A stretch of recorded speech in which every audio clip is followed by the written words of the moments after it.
barang PMI dicurigai jasa titipan, barang PMI dicurigai untuk diperjualbelikan, barang PMI dicurigai untuk bisnis.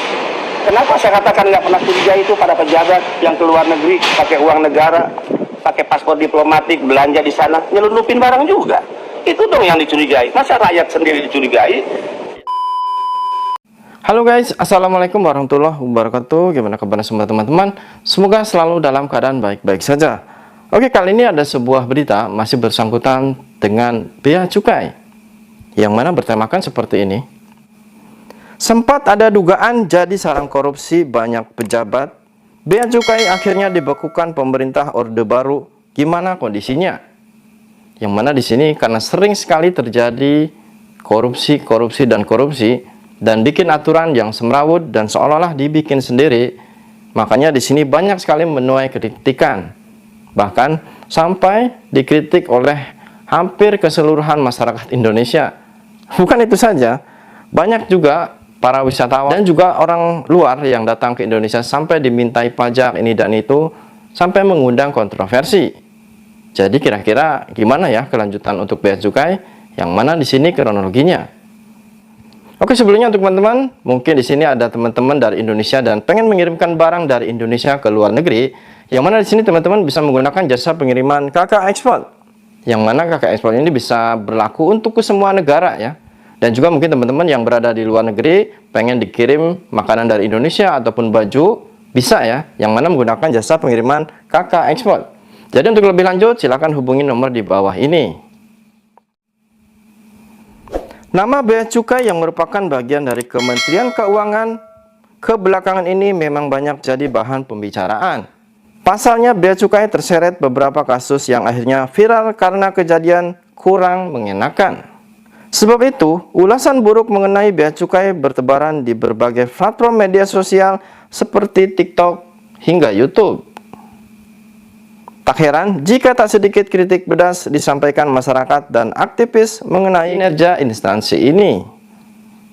Bahkan sejumlah influencer juga menyoroti pengalaman-pengalaman yang tidak baik yang dialami banyak masyarakat mengenai penagihan pajak di bandara. Nah loh kan.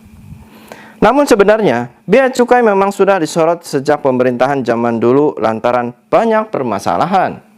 Di era kepemimpinan Presiden Soeharto, bahkan bea cukai sempat dibekukan pada tahun 1985.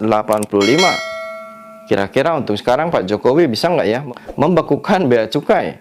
Sedangkan bea cukai itu di atas pimpinannya dari Ibu Sri Mulyani.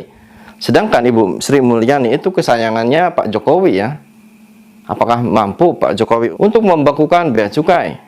Sedangkan bea cukai penyumbang, yaitu hasil pajak-pajaknya untuk negara yang mungkin bisa melunasi peruntukan hutang atau yang lainnya.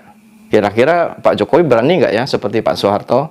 Pasalnya, pada saat itu instansi tersebut kedapatan menjadi sarang korupsi banyak pejabat yang bekerja di sana. Pemerintah Orde Baru melihat banyak hal janggal yang dilakukan instansi ini hingga pejabat-pejabatnya bisa melakukan perbuatan tidak terpuji tersebut. Nah, itu adalah dari penjelasan tentang mengenai bea cukai yang dulu sempat dibekukan. Dan untuk sekarang, saya rasa memang mungkin sudah waktunya ya, karena mereka seolah-olah membuat aturan sendiri dan membangkang perintah dari atasannya. Seperti sekarang kasus barang PMI, dari atasannya saja sudah ngomong barang PMI terdaftar atau tidak segera untuk dikeluarkan. Terkecuali barang yang mungkin emang itu berbahaya ditahan. Namun yang lainnya kalau emang aman, suruh langsung dikeluarkan. Namun ternyata kenyataannya justru malah ditimbun guys.